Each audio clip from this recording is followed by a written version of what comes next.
12,000 and I were just over in Stickham. We got disconnected. We were trying to talk about anarchism and government and law and education and how the system should be organized, basically. Um, and we got kicked off of Stickham. It was hard to talk because there's like these huge delays, and it's just really it's a pain in the ass. But we were about to talk about the individual in relationship to the community and how each derives rights. You know, we all know that there are individual rights, or at least most of us.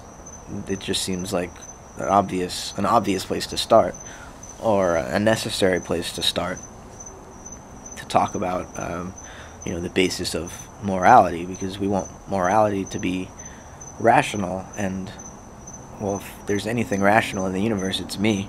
It's the individual, and I have inherent, inalienable rights that you can't take away from me because I'm born with them. So I posed a question to Luke right before we got kicked off, and that was, does the community have rights? And if so, what form do they take? And he was able to say that, after a little bit of hesitation, that no, he didn't think the community had rights, but he wasn't sure. He asked what I thought, and I asked, where the individual derived its rights. And we say it's a birthright, but okay, your parents gave birth to you, so do you derive your rights from your parents? Do they derive their rights from their parents?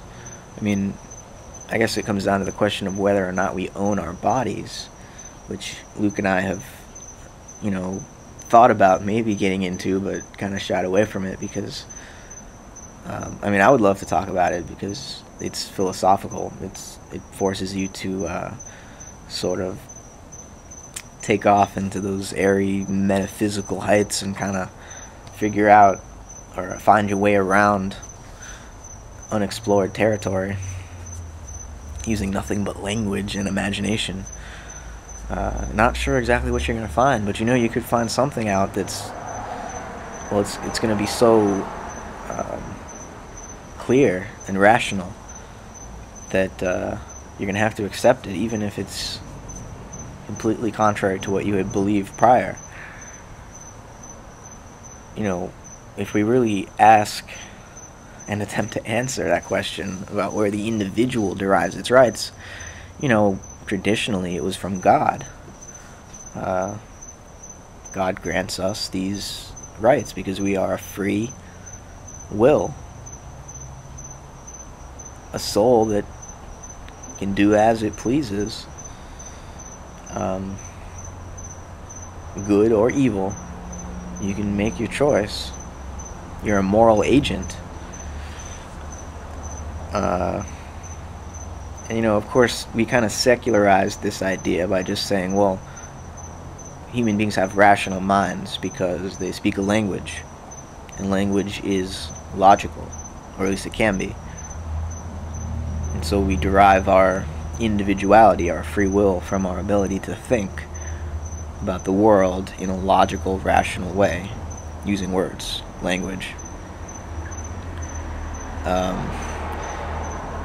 So that's sort of the new way of justifying individual rights. Language gives us rationality.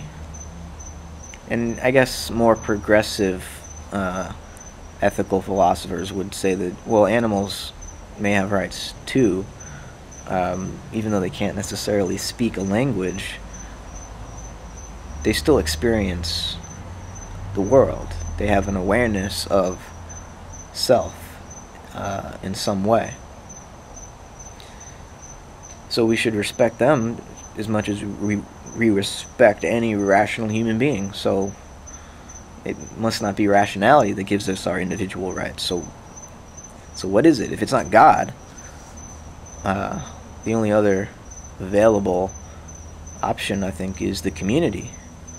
Individuals derive their rights from the community, not just of other rational human beings, but from the ecosystem that supports us and sustains us.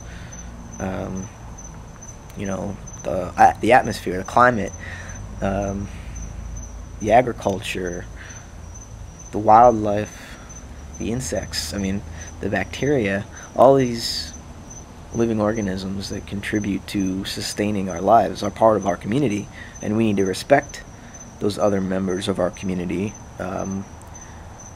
for our own self-interest, really, because it's all part of our body. There's one body, ultimately. That's the whole universe, the whole cosmos. Or, to be a little bit more pragmatic, we'll just say it's Earth. Earth is sort of a replication of the actual universe. I mean, if the universe is basically like a fractal and it's self-similar at each level, it's like a set of Russian dolls, and there's just container within container within container, body within body within body. The bodies at one level form, the multicellular structure of a larger organism, and each level is sort of encapsulating the other in this way. There's no real identity. I'm not really just this body, this brain, this mouth, this organism.